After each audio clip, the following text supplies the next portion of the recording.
ফুজাইল ইবনে আয়াজ রাদিয়াল্লাহু তাআলা উনি বর্ণনা করছেন, এক যুবক মসজিদে ঢুকে বলতেছে আমি ক্ষুধা লেগেছে, আল্লাহ ক্ষুধা লেগেছে, কেউ কি আছেন একটু খাবার দিবেন?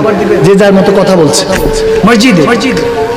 তারপর বলছে আল্লাহকে ইত্তাকিল্লাহ, আল্লাহকে ভয় করুন, ফাত্তাকুল্লাহ মাস্তাতাতুম, রু দিয়ে যেছেন দিয়ে আল্লাহকে ভয় করার হুকুম এসেছে, ভয় করুন। মসজিদে ফাঁসা কথা কেন বলছেন? এটা ইবাদতের জায়গা। কিন্তু মসজিদে গিয়ে আমরা অনেক সময় কথাবার্তা বলে ফেলে উল্টা পাল্টা, ঠিক কি না? দুনিয়াদারি কথাবার্তা বলে ফেলি। ওই আল্লাহওয়ালা যুবক, এই যুবকদের উদ্দেশ্যে বলছি, 60 বছর বয়সে গিয়ে আল্লাহ আপনাকে বুজুর্গ বানাবে এমন কোন হিসাব নাই। খোদার ইজ্জতের কসম, আল্লাহ রাসূলের পথে চলে আসলে অল্প বয়সও আল্লাহর ওলি হয় কি হয় না? আওয়াজ দেন, হয় কি হয় না? দাড়ি পাকার অপেক্ষা করার দরকার নেই, উঠিয়ে দেখুন কোরআন হাদিস। যত সাহাবারা ইন্তেকাল করেছে তেনারা যে গসে পাক থেকে উপরে, আওয়াজ দেন, খাজা মঈনুদ্দিন চিশতি থেকে উপরে সাহাবাদের মাকাম। আওয়াজ দিচ্ছে না মুসলমান? আপনি বিশ্বাস করছেন না?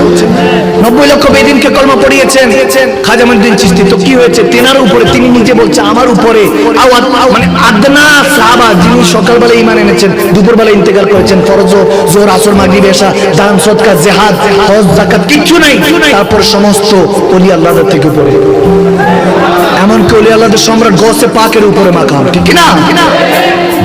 খুব খেয়াল। যুবক বয়সে তেনারা শাহাদাতের জাম পান করেছে, সুবহানাল্লাহ পড়বেন না?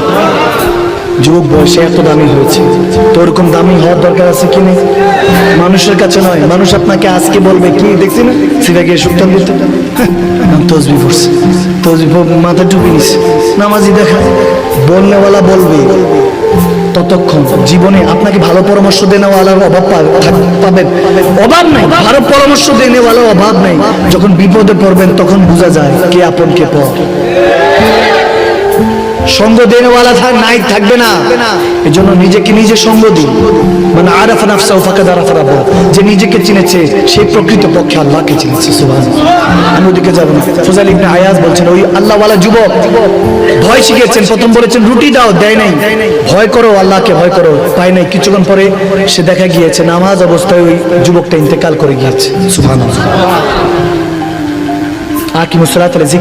নামাজ কায়েম করে, কিন্তু যে সে তার নামাজ কায়েম করেছে ইন্তেকাল করেছে, ইমাম সাহেব বলতেছে, এখন ইমাম সাহেব, খতিব সাহেব, মুয়াজ্জিন সাহেব উঠে এসে বলছে, দেন দেন আজনবী কোথা থেকে জানি এসেছে, ইন্তেকাল করেছে, তার কাফন দাফনের ব্যবস্থা করেন। সবাই টাকা দিয়েছে, কাফন কেনা হয়েছে, জানাজা হলো, পুঁতে এসেছে, এশা ইন্তেকাল করেছে রাতে, কবর দিয়ে চলে এসেছে। ফজরের সময় যখন ইমাম মুয়াজ্জিন হাজিরা দিলেন নামাজের জন্য, এসে দেখে মসজিদে প্রবেশ করতে এক চিৎকার দিল।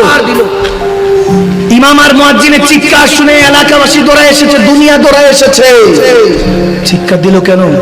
এসে ইমাম সাহেব, মুয়াজ্জিন সাহেব হাউমাউ করে কাঁদছে, বলে দেখো ওই যে যুবককে আমরা কবরে রাতের বেলায় দাফন করে এসেছি, জানাজা পড়ে যায়, দাফন করে এসেছি, কবরে রেখে এসেছি, তার কাফন এখানে পড়ে আছে। সুবহানাল্লাহ। সবাই ভয় পেয়ে গিয়েছে। ওখানের মধ্যে লেখা ফুজাইল বিন আয়াজ আলাইহিস সালাম, তিনি বর্ণনা করছেন, বলে ওই কাফনের মধ্যে লেখা, আমার বন্ধু তোমাদের কাছে রুটি চেয়েছে, দাও নাই, আমাকে ভয় করার কথা বলেছে, ভয় পাও নাই, আমার বন্ধুকে তোমাদের দেওয়া কাফনে কাপড় পরতে হবে না, আমি জান্নাতের লেবাস পরিয়েছি, তোমাদের কাফন তোমাদের মুখে মেরে দিলাম।